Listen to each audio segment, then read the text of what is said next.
जम्मू काश्मीरच्या पहलगाममध्ये दहशतवादी हल्ला झाला। त्यात अनेक पर्यटकांचा जो आहे जीव गेलेला आहे। त्यामुळे भारतीय तपास यंत्रणांनी आता चक्र वेगाने फिरवली आहे।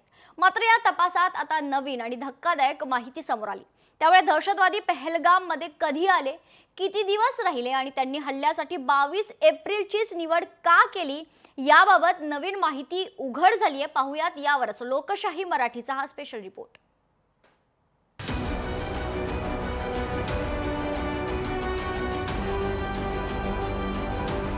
दहशतवाद्यांनी 22 एप्रिललाच हल्ला का केला? हल्ल्याआधी 2 दिवस नेमकं काय घडलं? दहशतवाद्यांचा हल्ल्याचा प्लॅन उघड।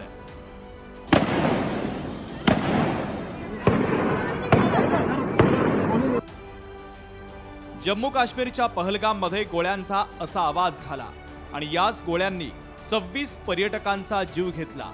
यानंतर भारतात खळबळ उडाली। या हल्ल्यानंतर सुरक्षा यंत्रणा सतर्क झाल्या।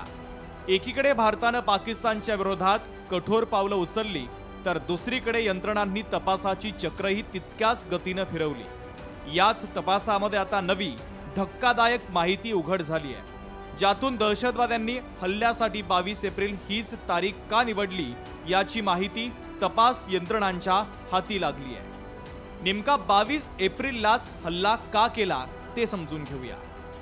दहशतवादी पहलगाममध्ये 3 दिवस आधीच पोहोचले। पहलगाममध्ये दहशतवाद्यांनी संपूर्ण परिसराची पाहणी केली।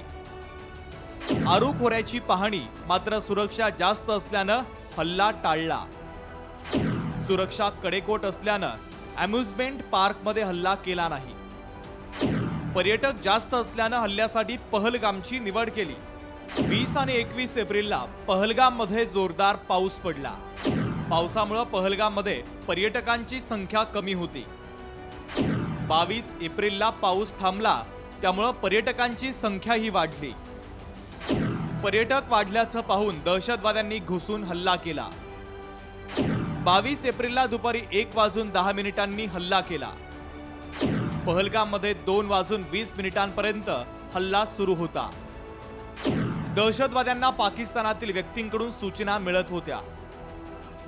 याचाच अर्थ दहशतवाद्यांनी पहलगाममध्ये हल्ला करण्यासाठी पूर्ण तयारी केली होती।